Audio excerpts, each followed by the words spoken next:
Hello बच्चा party, कैसे हो आप सब लोग। आई होप मेरे सभी बच्चे काफ़ी अच्छे होंगे। सो माय डियर स्टूडेंट्स, मैं विनोद कुमार आप सभी बच्चों का फिजिक्स शाला यूट्यूब चैनल में एक बार फिर से स्वागत करता हूं। बच्चा पार्टी, आप लोगों की काफ़ी ज़्यादा रिक्वेस्ट आ रही थी कि सर हाँ प्लीज़ हमें एनसीईआरटी के बैक क्वेश्चंस करवाइए। तो मैंने सोचा क्यों ना आप सभी बच्चों के एनसीईआरटी के बैक क्वेश्चंस करवा दिए जाए। तो गाइज ये कुछ इस तरीके से होगा कि हम पहले चैप्टर 1 के मेन क्वेश्चंस, फिर चैप्टर 2 के मेन क्वेश्चंस, फिर चैप्टर 3 के main questions and then chapter 4 के मेन क्वेश्चंस, फिर चारों चैप्टर्स के ऑप्शनल क्वेश्चंस। तो ये 8 लेक्चर आ रहे होंगे आपके पास, पहले मेन फिर ऑप्शनल। आइए सबसे पहले क्वेश्चन से शुरुआत करते हैं। आप अपना रजिस्टर ले लीजिए साथ साथ में, ताकि अगर आपको करना हो तो आप साथ साथ में कर भी सके इसको। Okay guys, so let's start from the first question only. What is the force between two small charged spheres of 2 into 10 raised to the power minus 7 coulomb and 3 into 10 raised to the minus 7 coulomb placed 30 centimeter apart in air? बच्चे party, अगर आपको यहां पर दिखाई दे रहा है तो वो आपसे क्या कह रहा है कि सर दो चार्ज स्फेयर्स है, दो चार्ज स्फेयर्स है। एक है 2 into 10 raised to the power minus 7 और अगला है 3 into 10 raised to the power minus 7 coulomb, और दोनों के दोनों जो है वो 30 सेंटीमीटर की दूरी पर रखे गए हैं। बच्चों इस क्वेश्चन में तो कोई गलती होती नहीं है, बस साइन सेंटीमीटर को मीटर में, मीटर को सेंटीमीटर में, सारी गलती हमसे यहीं पर हो जाती है, इसी चीज में हो जाती है सारी गलती हमसे। तो मैं आपको बता दूं बच्चा पार्टी, आपको यहां पर क्या करना है, दोनों के बीच में जो फोर्स है, कूलाम क्या कहता है, K Q1 over R square, or we can say 9 into 10 raised to the power 9, 2 into 10 raised to the power minus 7, 3 into 10 raised to the power minus 7 divided by 30 into 30 into 10 raised to the power minus 4। आप ध्यान से देखिएगा, यहां पर ये आपका 10 हो गया, ये 1 हो गया, ये आपका 10 हो गया, ये आपका 3 हो गया। So you can say that 3 2 6 into, यहां पर देखिए +9 -7 +2 -7 -5 तो है ही है, नीचे +2 और -4 -2 हो गया, और ये -2 ऊपर जाएगा तो +2 हो जाएगा, तो ये हो गया आपका -5 + 2 यानी 6 into 10 raised to the power -3 Newton force लग रहा है एक चार्ज के ऊपर दूसरे चार्ज की वजह से। तो यही उसने पूछा कि what is the force between two small charge spheres. ये है इस क्वेश्चन का सॉल्यूशन। आई होप बच्चा पार्टी आपको इस क्वेश्चन का आंसर मिल गया होगा। कोई और प्रॉब्लम हो तो आप जरूर नीचे कमेंट बॉक्स में बता सकते हैं, ताकि मैं उस चैट्स को देखूं और उसके ऊपर काम कर सकूं। सो नेक्स्ट क्वेश्चन की तरफ चलते हैं बच्चों। क्वेश्चन देखो क्या कहता है, the electrostatic force on a small sphere of charge 0.4 microcoulomb due to another small charge of 0.8 microcoulomb in air is इतना। सबसे पहले बच्चों आपको ना गिवन लिखना चाहिए, गिवन क्या बोल रहा है। Okay, Q1 is what, 0.4 microcoulomb, so 0.4 into 10 raised to the power minus 6 coulomb, and Q2 is what, तू पूरा पीछे दिखाई देगा सचिन, इसमें देख रहा, पूरा दिख रहा है तू, कैमरा में देख, कैमरा में।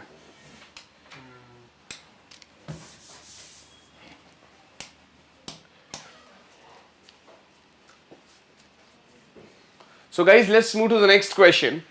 क्वेश्चन कहता है कि electrostatic force on small sphere of charge 0.4 microcoulomb, charge 0.4 microcoulomb है, और अनदर जो चार्ज है वो आपका -0.8 माइक्रोकूलम है,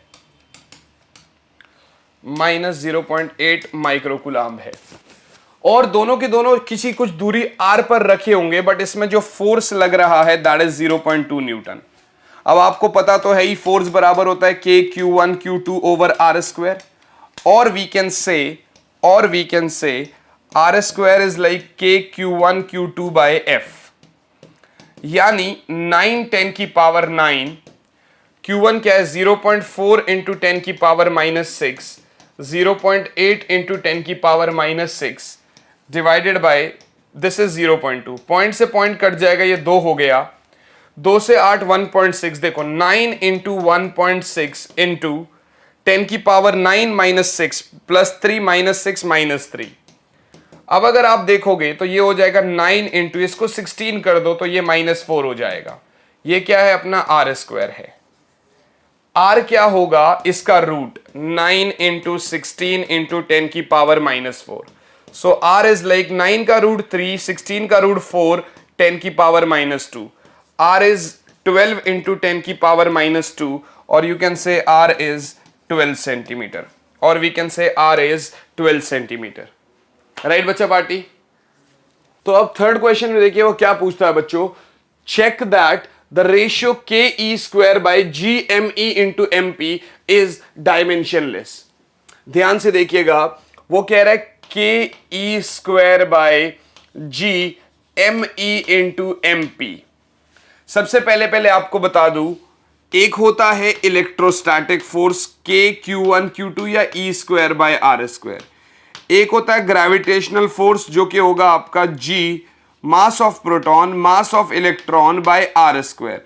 दोनों को अगर डिवाइड कर दूं Fe बाय एफ जी, तो ये होगा K E square by R square into R square by G M P M E. R square से आर स्क्वायर कट गया, K E square by G M P बराबर है दो forces का ratio. तो अपने को पता चल गया yes this ratio is dimensionless. अब वो कहता है look up a table of physical constant and determine the value of this ratio, what does the ratio signify. इसके लिए मैं आपको फ्रैंकली बोलूंगा कि मैं ये जो है ना मोबाइल ले रहा हूं कैलकुलेशन के लिए, बट आप नॉर्मली करेंगे क्योंकि कैलकुलेशन के लिए टाइम वेस्ट नहीं करेंगे हम। सो के की वैल्यू क्या है बच्चे, 9 10 raise to the power 9। E की वैल्यू क्या है 1.6 10 raise to the power -19, again 1.6 10 raise to the power -19। Okay, G की वैल्यू क्या है, अगर आप G की वैल्यू देखोगे तो ये आपको मिल रहा होगा 6.67 into 10 raise to the power -11 into mass of electron 9.1 into 10 raise to the power -31 into mass of proton, आपका mass of proton is 1.67 into 10 raise to the power -27 kg। Approximation में आप इससे इसको काट सकते हो, ठीक है ना, और इससे इसको काट सकते हो इन अप्रोक्सीमेशन।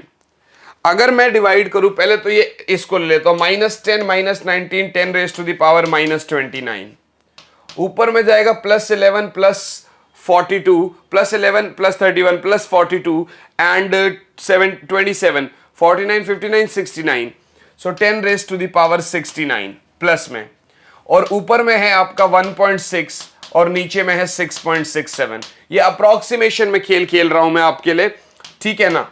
तो आप कहेंगे sir 1.6 divided by 6.67, so this is approximately 0.239 into 10 raised to the power 40, or you can say 2.39 into 10 raised to the power 39। ये रेशियो अप्रोक्सीमेशन में आ सकता है, थोड़ा बहुत ऊपर नीचे हो सकता है, but yes this is the approximate ratio. Right बच्चा party, I hope this is clear to you all. तो ये था हमारा क्वेश्चन, रेशियो भी मिल गया। और अच्छा, what does this ratio signify, तो ये रेशियो क्या बताता है कि इलेक्ट्रोस्टैटिक फोर्स जो है कायदे से ग्रेविटेशनल फोर्स से काफी ज्यादा बड़ा है। Electrostatic force is greater than gravitational force, काफी बड़ा है। आइए बच्चों बढ़ते हैं अपने अगले सवाल की तरफ। Explain the meaning of the statement electric charge of a body is quantized. बच्चा party, electric charge of a body is quantized का मतलब क्या होता है?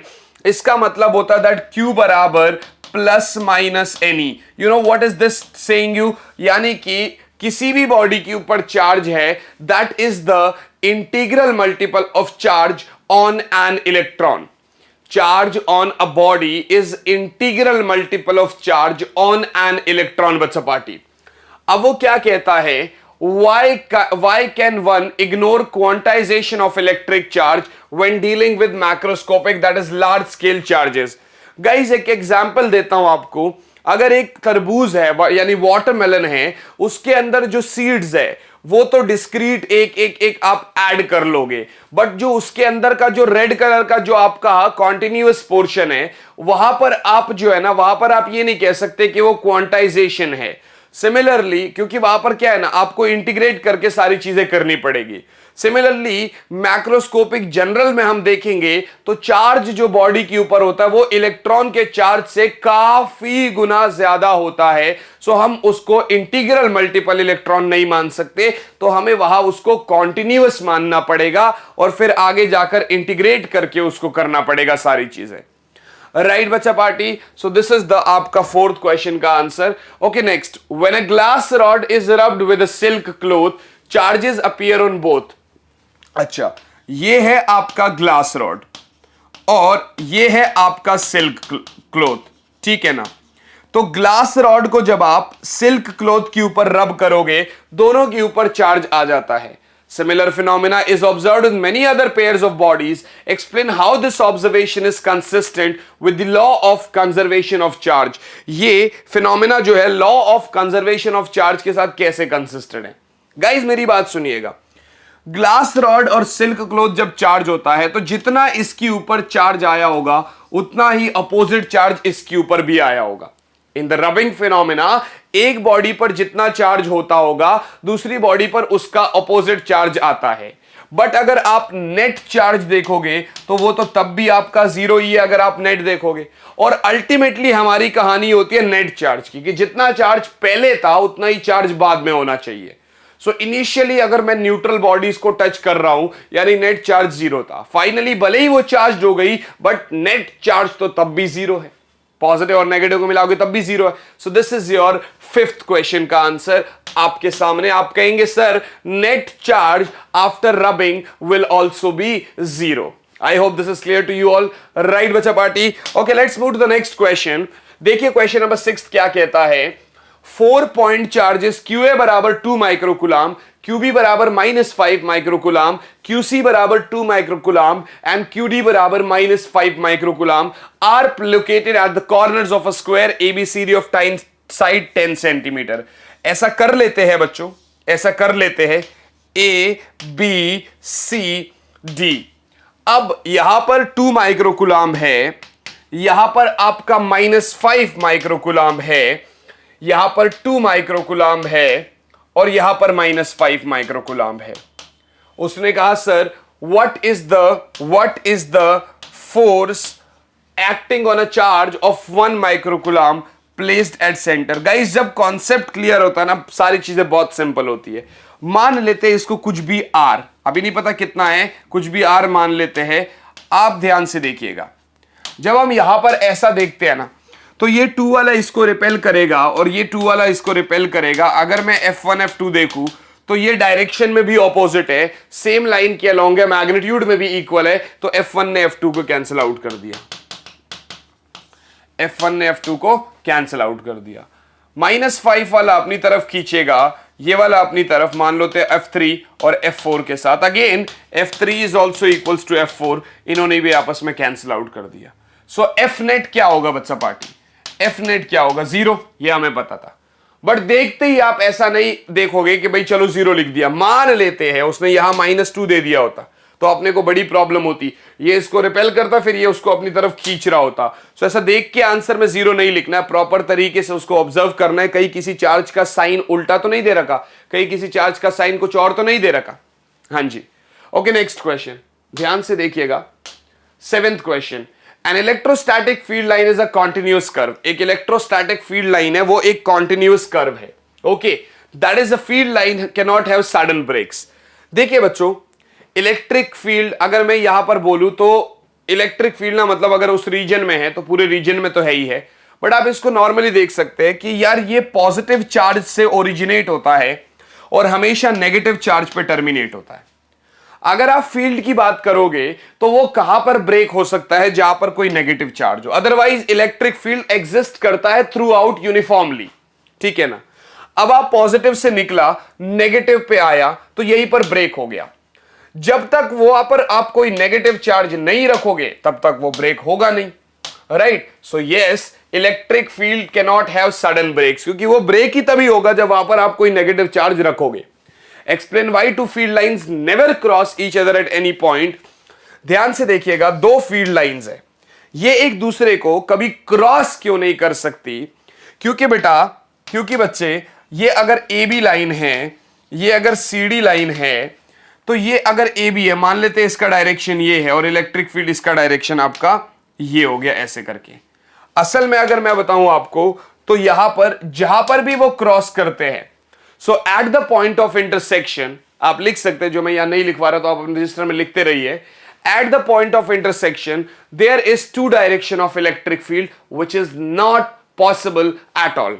यानी कि अगर आप देखेंगे तो वहां लिखेगा at the point of intersection, at the point of intersection there is two direction of electric field, there is two direction of electric field which is not possible.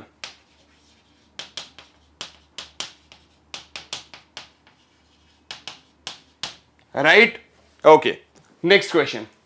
देखिए नेक्स्ट क्वेश्चन क्या कहता है, 2 पॉइंट चार्जेस इतना and इतना are located इतना centimetre apart in vacuum. यानी ये एक डाइपोल है एक हिसाब से, कोई बात नहीं, रख लेते हैं इसको।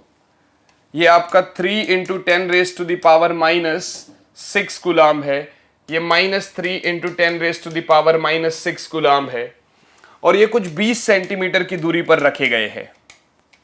अगर आप देखोगे तो इलेक्ट्रिक फील्ड पूछता है बीच पॉइंट पर। बड़ी सिंपल सी बात है बच्चों, बड़ी सिंपल सी बात है। ये वाला इसको इधर को रिपेल करेगा और ये वाला इसको इधर को अट्रैक्ट करेगा। उसके this is E1 and this is E2, this is E1 and this is E2। बात समझ में आ रही है? अब एक चीज और देखो, E1 आपका क्या होगा और E2 क्या होगा, दोनों सेम है क्योंकि दोनों का चार्ज मैग्नीट्यूड भी सेम है और डिस्टेंस भी सेम है, जो आएगा KQ/R²। लाइक 9 इंटू 10 की पावर 9, Q कितना है 3 इंटू 10 की पावर -6, और R कितना है 10 इंटू 10 इंटू 10 की पावर -4। बेटा सेंटीमीटर स्क्वायर को मीटर स्क्वायर में कन्वर्ट करना मत भूलना। सो 9 3 जा 27, और ये आपका +3 और ये आपका -2 और ऊपर चला जाएगा +2, यानी 27 इंटू 10 की पावर 5 या 2.7 इंटू 10 की पावर 6 न्यूटन पर कूलाम। ये है आपका E1 और E2। But net electric field तो क्या होगा आपका E1 प्लस E2, और यू कैन से 2 से मल्टीप्लाई कर दो इसको, 2 इंटू 2.7 इंटू 10 की पावर 6, और यू कैन से 5.4 इंटू 10 की पावर 6 न्यूटन पर कूलाम। अब आपको पता है कि आपका इलेक्ट्रिक फील्ड होता है फोर्स पर यूनिट चार्ज। वो कह रहा है सर अगर बीच में एक चार्ज रख दिया जाए तो इसके ऊपर कितना फोर्स लगेगा। So force is QE। इस इलेक्ट्रिक फील्ड में आप रख रहे हो चार्ज कितना है 1.5 10 की पावर -9, इलेक्ट्रिक फील्ड कितना है 5.4 इंटू 10 की पावर 6, और यू कैन से 15 इंटू 54 -9 और 4 हो जाएगा ये, तो ये हो जाएगा -5। अब 15 को 54 से करो आप लोग, 15 को 54 से करते हैं तो ये आता है 270 इंटू 10 की पावर -5, और वी कैन से 2.7 इंटू 10 की पावर -3 न्यूटन, और वी कैन से इतना newton. I hope this is clear to you all बच्चा पार्टी। ये था आपका सवाल। बढ़ते हैं अगले सवाल की तरफ। System has 2 charges QA and QB located at points इतना एंड इतना रेस्पेक्टिवली। भैया 2 चार्जेस है और ये Z एक्सिस है, तो अगर आप ऐसा मानते हो कि ये आपका X एक्सिस है, ये आपका Y, मतलब इसको Z मान लेते हैं ना, क्या दिक्कत है, इसको Z मान लेते हैं, इसको Y मान लेंगे, और क्या। कहां रखे हुए है, एक आपका -15 पर और एक +15 पर। इसको -15 मान लेता हूं और इसको +15 मान लेता हूं। दूरी कितनी हो गई टोटल 30 सेंटीमीटर। भैया ओरिजिन से 15 और 15, और कितना रखा हुआ है प्लस वाले माइनस पर इतना ये रखा हुआ है 2.5 इंटू 10 की पावर -7, और इस पर -2.5 इंटू 10 की पावर -7। ये तो एक डाइपोल बन गया। वैसे what are the total charge and electric dipole moment of the system. Total charge तो क्या ही करना पड़ेगा, Q1 प्लस Q2 या QE प्लस QB। अब जितना QE है उतना ही QB है, तो माइनस तो करना पड़ेगा क्योंकि चार्ज एक स्केलर क्वांटिटी है। ऐसा हो गया -2.5 इंटू 10 की पावर -7, और टोटल चार्ज कितना हो गया 0। तो पहला पार्ट तो हो गया टोटल चार्ज इज 0। और डाइपोल मोमेंट क्या होता है बच्चों, वो होता है Q इंटू 2L। अब यहां पर 12 जो है ना बेटा, that is the distance between both the charges, यानी कि 30 centimetre. So what will you say? You will say sir Q कितना है? 2.5 इंटू 10 की पावर -7. आप कहेंगे सर आपने तो 0 लिखा है. असल में जब ऐसा डाइपोल मोमेंट निकालते हैं तो हम किसी एक चार्ज का, किसी भी एक चार्ज पार्टिकल के चार्ज का मैग्नीट्यूड लेते हैं, और 12 तो आपका 30 इंटू 10 की पावर -2 हो ही गया. सो दिस इज लाइक आपका पॉइंट से ये हट गया 75 इंटू 10 की पावर -9 और 7.5 into 10 raise to the power -8, और यूनिट क्या होगा? Coulomb metre. यूनिट क्या होगा? Coulomb metre. I hope this is clear to you all. Right बच्चा पार्टी? ठीक है जी, अगले सवाल पे बढ़ते हैं. तो ये रहा बच्चों हमारा अगला सवाल. An electric dipole with dipole moment इतना is aligned at 30 degree with the direction of a uniform electric field of magnitude इतना. पहले आप लिखो क्या क्या गिवन है, क्योंकि जब भी सॉल्यूशन देना होता है तो उसमें गिवन जरूर लिखना होता है. डाइपोल मोमेंट मानी P दे रखा है उसने 4 into 10 raise to the power -9 coulomb metre, is aligned at 30 degree, theta is your 30 degree, the direction of a uniform electric field of magnitude यानी इलेक्ट्रिक फील्ड दे रखा 5 into 10 raise to the power 4 newton पर coulomb. Calculate the magnitude of the torque acting on the dipole. सभी को बता दूं torque होता है P क्रॉस E, और you can say PE sine theta, और you can say PE sine theta. P क्या है? 4 इंटू 10 की पावर -9. E क्या है? 5 इंटू 10 की पावर 4. साइन थीटा क्या है? साइन 30 यानी 1/2. 2 से तो 2 कट जाएगा आपका, 2 5 10 into 10 raise to the power -9 और 4, ये कितना हो गया आपका? -5, और you can say 10 raise to the power -4. Torque क्या होता है? Force into perpendicular distance, so newton metre. So newton metre. This is your final answer. बहुत सिंपल क्वेश्चंस आते हैं एनसीईआरटी के, बहुत इजी होते हैं, बस आपको अच्छे तरीके से करना जरूरी है. Let's move ahead. A polythene piece rubbed with wool is found to have a negative charge of इतना. A polythene piece rubbed with wool is found to have a negative charge of 3 into 10 raised to the power -7 coulomb. Estimate the number of electrons transferred from which to which. बेटा एक बात बताइए, आपका polythene जो है जब वो वुल के साथ रब हुआ था तो ये नेगेटिवली चार्ज हुआ और ये पॉजिटिव हुआ होगा. नेगेटिवली जो बना यानी एक्सेस ऑफ इलेक्ट्रॉन्स इसके पास है, यानी इलेक्ट्रॉन्स आपका वुल से पॉलिथीन के पास आए. कितने आए वो बता देता हूं. Q बराबर Ne होता है, तो N बराबर चार्ज अपॉन इलेक्ट्रॉनिक चार्ज, यानी 3 इंटू 10 की power -7 by 1.6 into 10 raise to the power -19, और you can say 30/16 into 10 raise to the power -7 plus 19. This is going to be आपका +12. राइट? ओके, तो 2 से गया 8, 2 से गया 15. अगर मैं आपको आगे बताऊं तो यहां पर आप कह सकते हो 8 1 जा 8 7 0 8 8 जा नहीं हाँ 8 8 जा 64, तो 6 0 और 8 7 then 5 into 10 raise to the power 12. तो इतना इलेक्ट्रॉन्स बेसिकली वुल से पॉलिथीन के पास गया होगा. Is there a transfer of mass from wool to polythene? Yes of course, because electron का कुछ चार्ज है तो कुछ उसका मास भी है, और जो कुछ मास है तो इलेक्ट्रॉन अगर इतने जाएंगे तो इलेक्ट्रॉन का मास भी जाएगा.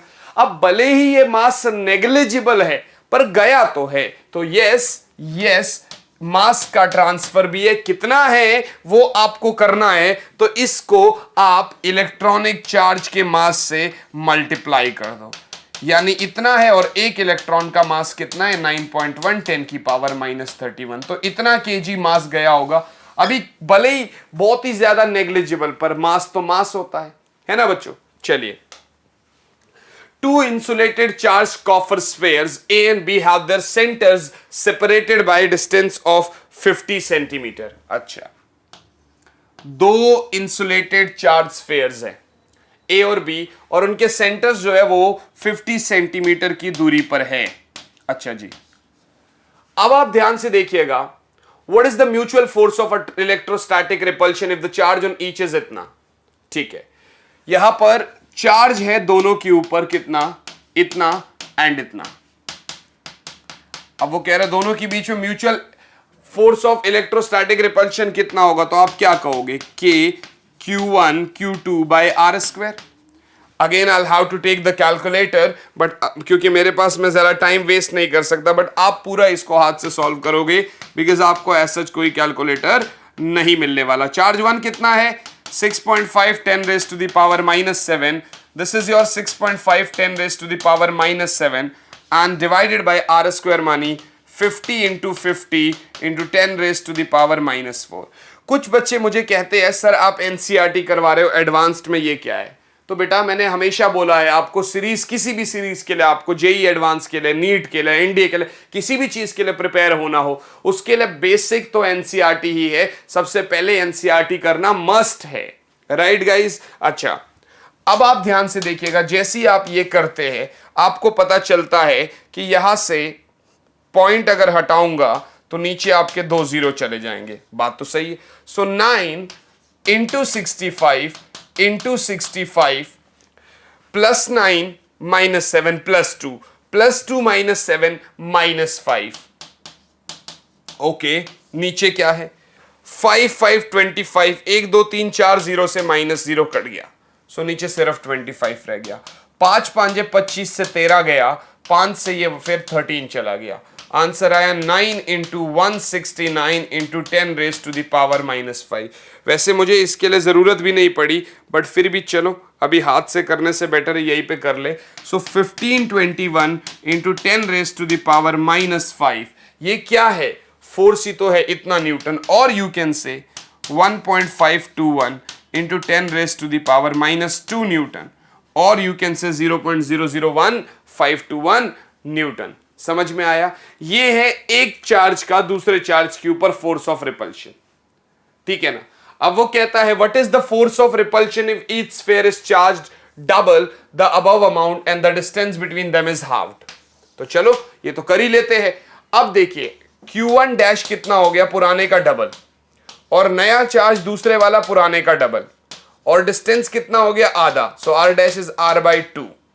Now F dash is going to be K Q1 dash Q2 dash by R dash का square, और you can say K 2Q1 2Q2 by R/2 का whole square, or you can say 4K Q1 Q2, this is R square by 4, 4 ऊपर जाएगा, so 16 K Q1 Q2 by R square, or you can say this is F। So नया force is F dash is 16F, or you can multiply this F with 16, you can multiply this with 16। आपका final answer आपके सामने है बच्चों, आपका final answer आपके सामने है।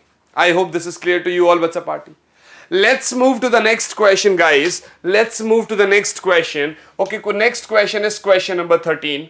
Suppose the spheres A and B in question 12 have identical sizes। Okay, size भी identical है, charges भी same है, QQ मान लेते हैं। A third sphere of same size but uncharged is brought in contact with the first, then brought in contact with the second, and finally removed from both। What is the new force of repulsion between A and B? बच्चों ध्यान से देखिएगा। सबसे पहले तो दोनों के बीच में जो फोर्स ऑफ रिपल्शन है, सबसे पहले तो दोनों के बीच में जो फोर्स ऑफ रिपल्शन है, that is basically guys K Q square by R square है, राइट। अगर मैं इनको कुछ R दूरी पर रखता हूं, अब आप कहते हो एक Q चार्ज है और एक अनचार्ज है जिसके ऊपर 0 चार्ज है, इसके साथ टच कराओगे तो उसका एक फॉर्मूला आता है बेटा नेट चार्ज का, Q1 प्लस Q2/2। इधर आ रहा है Q प्लस 0/2, और यू कैन से Q/2, और यू कैन से Q/2।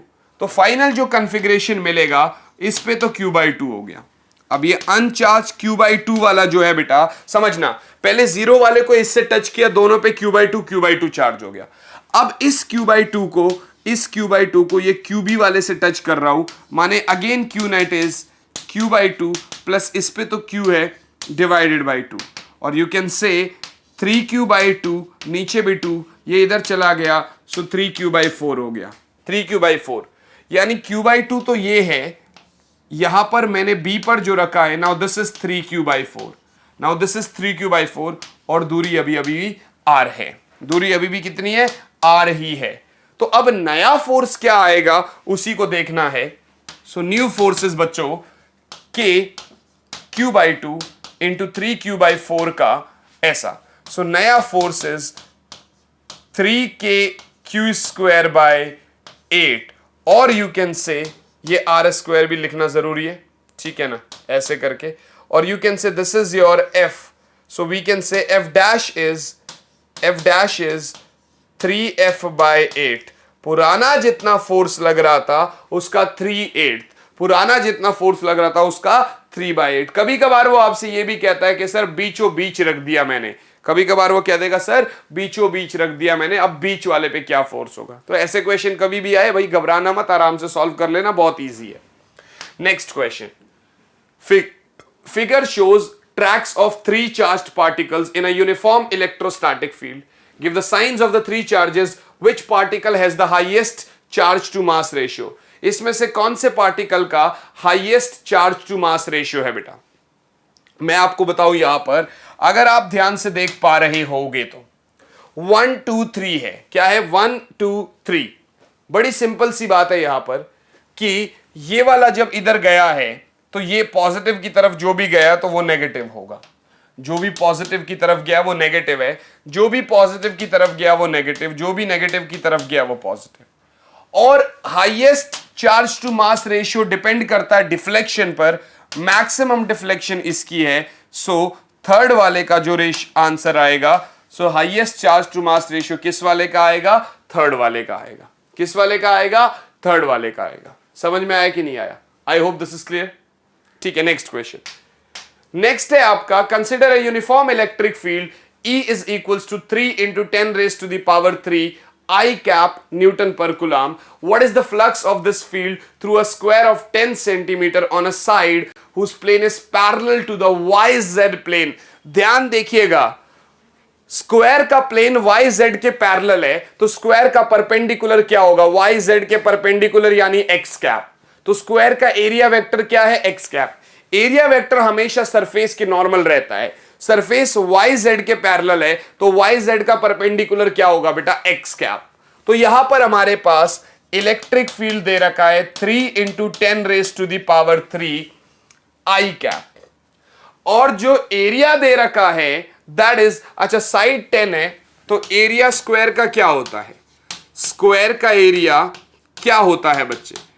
साइड इंटू साइड, यहां पर एरिया होगा 10 raised to the power, even ये क्या है? सेंटीमीटर स्क्वायर है तो आप कहेंगे सर 10 की power -2 metre square, -2 I cap metre square, तब आप लिख सकते हैं। राइट बच्चों, अब वो क्या कहता है? What is the flux through the same square if the normal to its plane makes 60 degree with the x axis. चलिए पहले तो वैसे कर लेते हैं। फ्लक्स क्या हुआ? E डॉट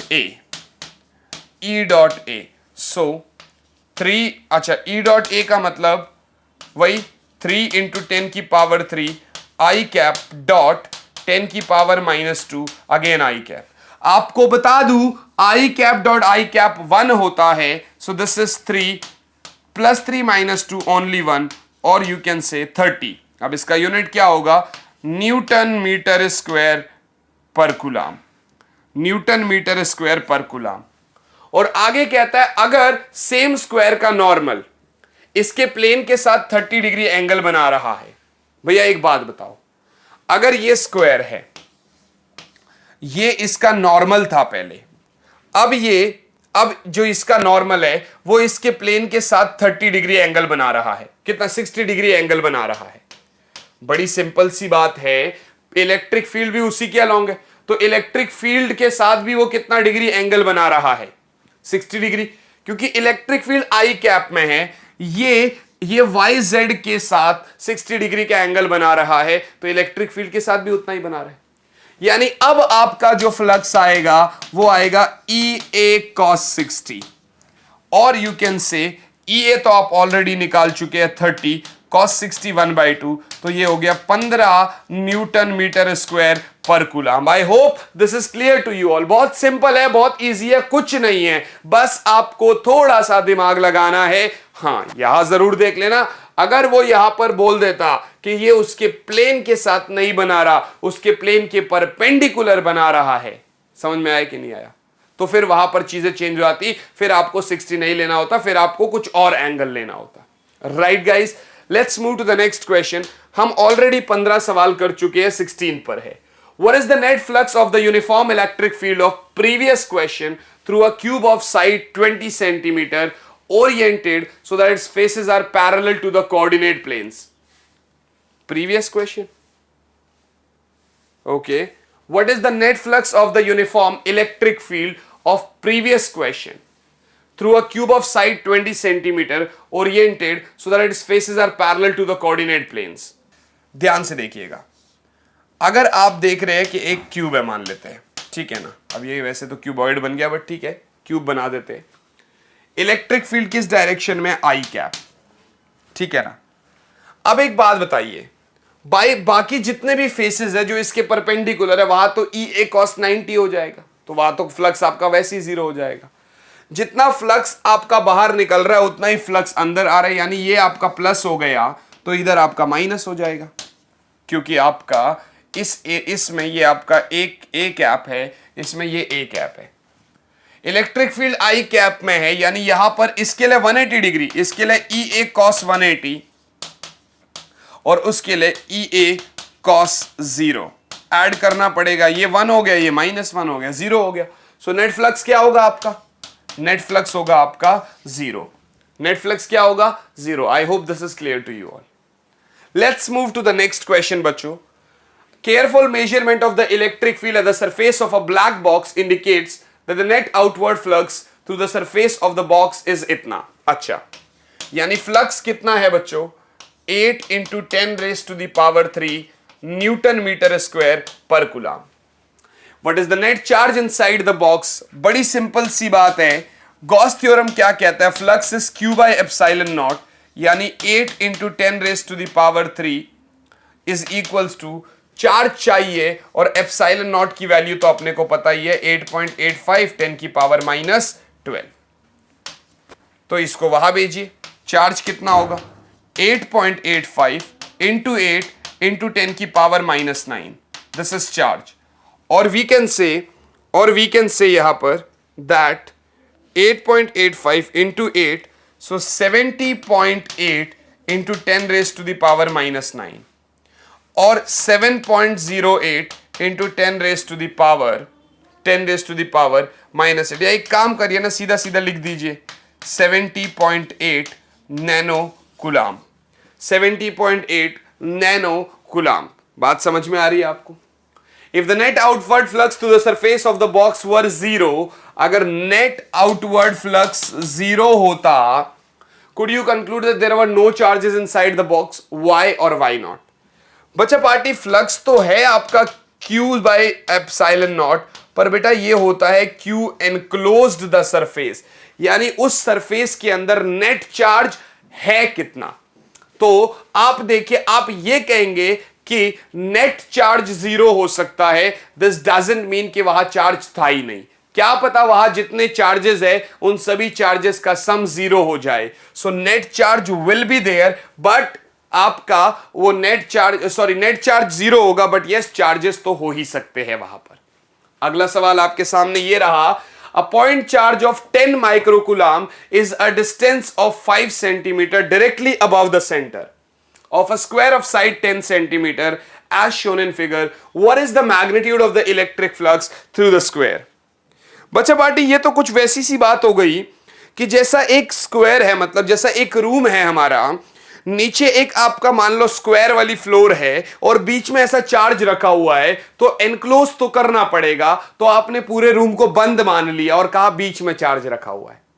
भैया एक बात बताओ, अगर आपको एक क्यूब दिया जाए और उसके अंदर आपको चार्ज बीचों बीच रखा जाए और कहे अब फ्लक्स बताइए, तो अब तो आपका flux Q by epsilon naught होगा गॉस थ्योरम के according. But this is the flux through cube. यहां पर आपसे पूछता है flux through each surface, flux through this surface. So बच्चा पार्टी, जितना ये जो चार्ज है ना, ये बेसिकली 6 सरफेसेस से डिस्ट्रीब्यूट हो रखा है। 1 2 3 4, ऊपर 5, नीचे 6। तो अब जो आपका नेट फ्लक्स होगा ना, वो होगा 1/6 Q बाय एप्सिलॉन नॉट। वो कितना होगा? 1/6 Q by epsilon naught. Charge कितना है? 10 raise to the power 10 into 10 raise to the power -6, and epsilon naught कितना है? 8.85 10 की पावर -12।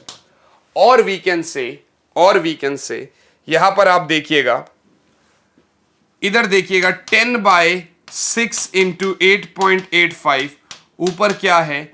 -6 + 12 + 6। आप देखिए 6 इंटू 8.85 करूं तो 10/53.1 इंटू 10 की पावर 6। 10 को 53.1 से डिवाइड करिए, 0.18 into 10 raise to the power 6, 1.8 10 की पावर 5 कर लेते हैं अप्रोक्सीमेशन। ये है आपका magnitude of electric flux. Flux क्या होता है? न्यूटन मीटर स्क्वायर पर coulomb, because electric field into area होता है। So this is your approximation of flux through this surface. अगर थ्रू क्यूब पूछता तो Q बाय एप्सिलॉन नॉट। अरे वो याद नहीं है, केमिस्ट्री में भी बोलता है एट द कॉर्नर रखा हुआ है तो 1/8 हो जाता है। बात समझ में आ रही है? Next question. A point charge of 2 microcoulomb is at the center of a cubic Gaussian surface 9 centimetre on edge। अच्छा, यानी आप ध्यान से देखिएगा, कितना भी सेंटीमीटर है, उसके सेंटर पर आपने एक चार्ज रख दिया गया। अब electric flux through the surface पूछ रहा है। What is the net electric flux through the surface? मतलब वो पूरा सरफेस के उस क्यूब के थ्रू नेट इलेक्ट्रिक फ्लक्स क्या होगा? तो आपको क्या करना पड़ेगा? वही सेम, कोई कॉन्सेप्ट नहीं लगाना है, just Q by epsilon not, क्योंकि अंदर Q रखा हुआ है और इस सरफेस से नेट चाहिए फ्लक्स, तो Q enclosed bye epsilon not. अभी चार्ज कितना है? 2 इंटू 10 की पावर -6, एप्सिलॉन नॉट क्या होगा? 8.85 10 रेज टू द पावर -12। आप ध्यान से देखिएगा, 2 को आप 8.85 से डिवाइड करिए, 0.22, ऊपर जाएगा 10 की पावर +6, ठीक है ना? तो ये हो जाएगा आपका 2.2 into 10 raise to the power 5 newton metre square पर coulomb. So this is your 19th question का आंसर। आइए बच्चों 20th की तरफ चलते हैं। 20th क्या कहता है? Point charge causes an electric flux of इतना pass through a spherical Gaussian surface of इतना radius centered on the charge। Okay, ये रखा हुआ है, ये आपका रेडियस है 10 सेंटीमीटर, और फ्लक्स कितना? -1 इंटू 10 की पावर 3। माइनस का मतलब फ्लक्स एक स्केलर क्वांटिटी है, तो चार्ज भी नेगेटिव है। If the radius of the Gaussian surface were doubled, how much flux would pass through the surface? ठीक है ना? तो पहले तो आपको फ्लक्स निकालना चाहिए। अच्छा, निकाल, फ्लक्स तो दे ही रखा है। वो कहता है रेडियस अगर डबल कर दिया जाए तो फ्लक्स कितना पास होगा? तो मैं कहूंगा बिल्कुल सेम, यानी जितना है, यानी इतना। क्यों? क्योंकि फ्लक्स जो है वो सिर्फ चार्ज एनक्लोज्ड पर डिपेंड कर रहा है, वो उसके साइज पर डिपेंड नहीं करता कि कितना साइज है और कितना साइज नहीं है। Okay, what is the value of the point charge? हाँ, वैल्यू निकाल सकते हो आप। कैसे? फ्लक्स बराबर Q बाय एप्सिलॉन। बहुत इजी क्वेश्चन है बच्चों। सो Q बराबर 5 इंटू एप्सिलॉन नॉट। 5 कितना है यहां पर? 1 इंटू 10 की पावर 3, और एप्सिलॉन नॉट इज 8.85 10 की पावर -12, और you can say 8.85 10 raise to the power -9 coulomb, और you can say 8.85 nano coulomb. You can say 8.85 nano coulomb. I hope this is clear to you, बच्चा party. Right बच्चों? हाँ जी sir. Moving ahead, बच्चा party, moving ahead. A conducting sphere of radius 10 centimeter. A conducting sphere of radius 10 centimeter has an unknown charge. एक conducting sphere है जिसका radius 10 centimetre है, और उसके पास कुछ चार्ज है, पता नहीं कितना है. If the electric field 20 centimetre from the centre of the sphere, यानी यहां से कुछ 20 सेंटीमीटर की दूरी पर अगर इलेक्ट्रिक फील्ड आपको दे रखा है 1.5 10 की पावर 3 न्यूटन पर coulomb and points radially inward, मतलब चार्ज नेगेटिव है, तो स्फेयर पर नेट चार्ज कितना होगा. आपको वैसे तो पता रहना चाहिए कि E जो होता है वो KQ/r² होता है, यानी 1.5 10 की पावर 3 बराबर 9 इंटू 10 की पावर 9 इंटू Q, और नीचे आपका 20 सेंटीमीटर यानी 20 इंटू 20 इंटू 10 की पावर -4. इसको वहां भेजिए, इसको डिवाइड करिए. चार्ज हो गया 1.5 10 की पावर 3, 20 20 400 10 की पावर -4, और डिवाइड करिए 9 इंटू 10 की पावर 9 से. ये हो जाएगा आपका 0.5 और ये हो जाएगा 3 3 9. ठीक है ना. अब देखिएगा यहां पर पॉइंट से ये एक 0 कट जाएगा, 5 4 20 यानी 200 इंटू 10 की पावर -1, और ये -9 और चला जाएगा, नीचे 3 तो है ही, -9 और चला जाएगा.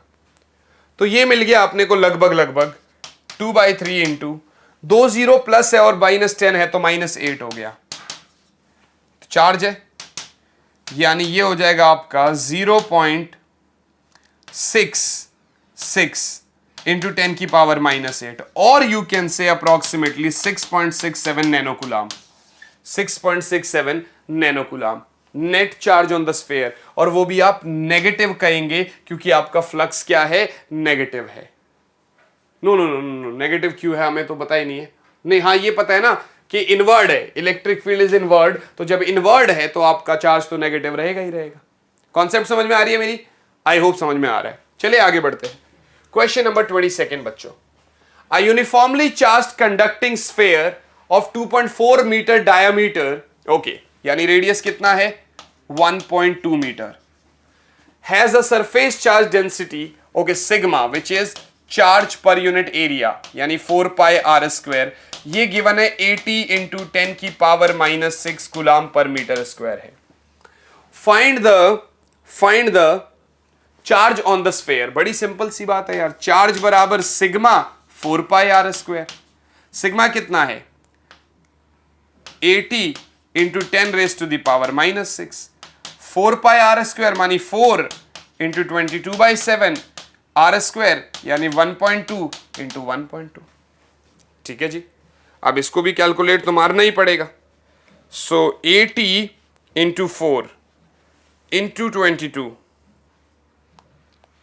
Into 1.2 into 1.2 again. सो ये हो जाएगा 10137.6. ठीक है ना. एक बार फिर से कर दे.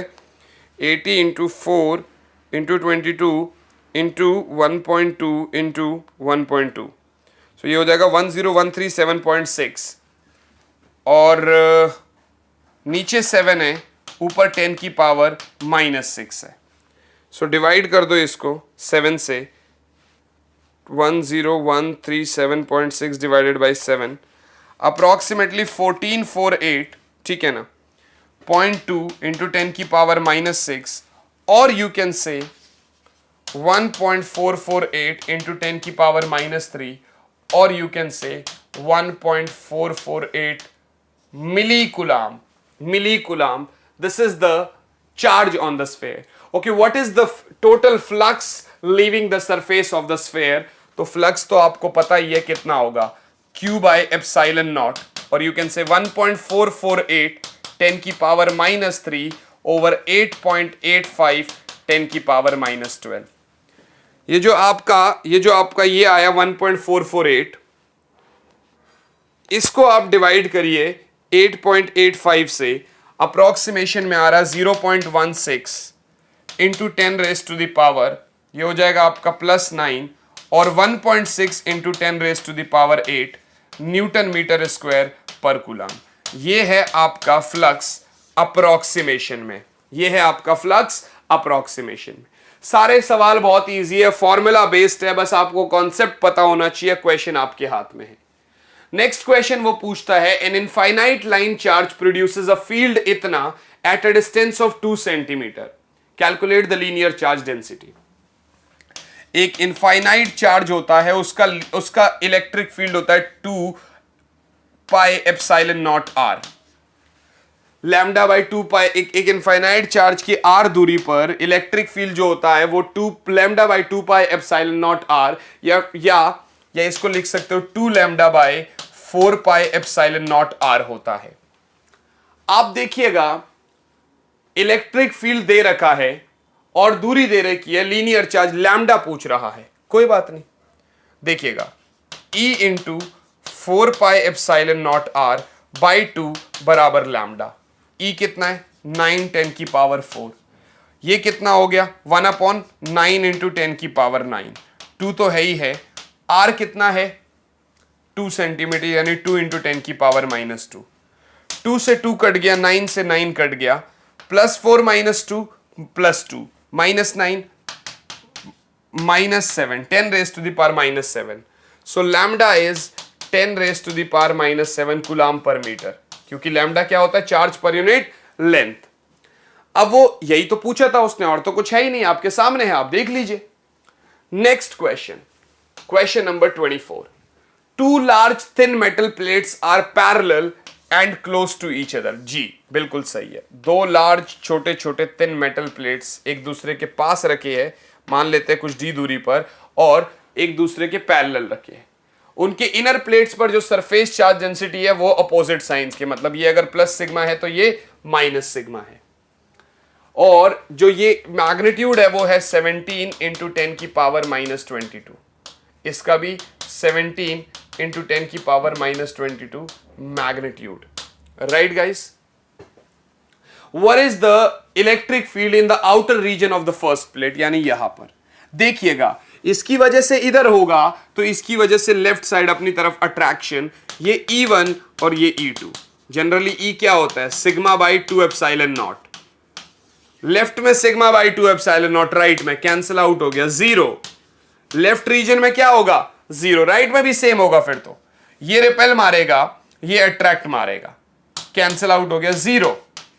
बट बीच वाले रीजन में ये रिपेल मारेगा, ये अट्रैक्ट मारेगा। So sigma by 2 epsilon naught plus sigma by 2 epsilon naught, और you can say sigma by epsilon naught, और you can say electric field is sigma कितना है 17 10 की पावर -22, नीचे 8.85 10 की पावर -12।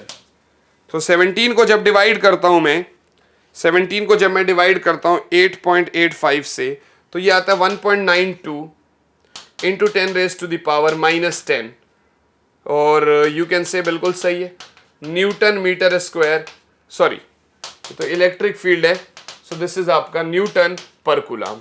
इलेक्ट्रिक फील्ड है तो न्यूटन पर कूलाम। बच्चा पार्टी, ये 24 सवाल चैप्टर 1 के मेन खत्म हो गए हैं, ऑप्शनल जब होंगे तब आपको ऑप्शनल की वीडियो भी आ जाएगी। अब हम आपसे अगली वीडियो में यानी चैप्टर 2 के एनसीईआरटी बैक एक्सरसाइज में मिलेंगे। बच्चा पार्टी, पूरा सपोर्ट आपका मैं मांगता हूं। अगर आपको अच्छा लगा लेक्चर तो आप शेयर करिए, चैनल को सब्सक्राइब करिए और अपने फ्रेंड्स के साथ भी शेयर कर दीजिए, उनका भी फायदा हो जाएगा। आप अगर ये लेक्चर जैसे होता है ना, वो मूवी में देखा था कि एक आदमी 3 आगे और लोगों की हेल्प करता है, तो आप अगर और 3 लोगों तक भी पहुंचाते हैं और उनसे कहता है आगे 3 लोगों तक, तो शायद किसी की हेल्प हो पा रही होगी। मैं मुलाकात करूंगा आपसे आपकी अगली वीडियो में, तब तक के लिए बच्चा party all the very best, bye all and yes बच्चों, जय हिंद।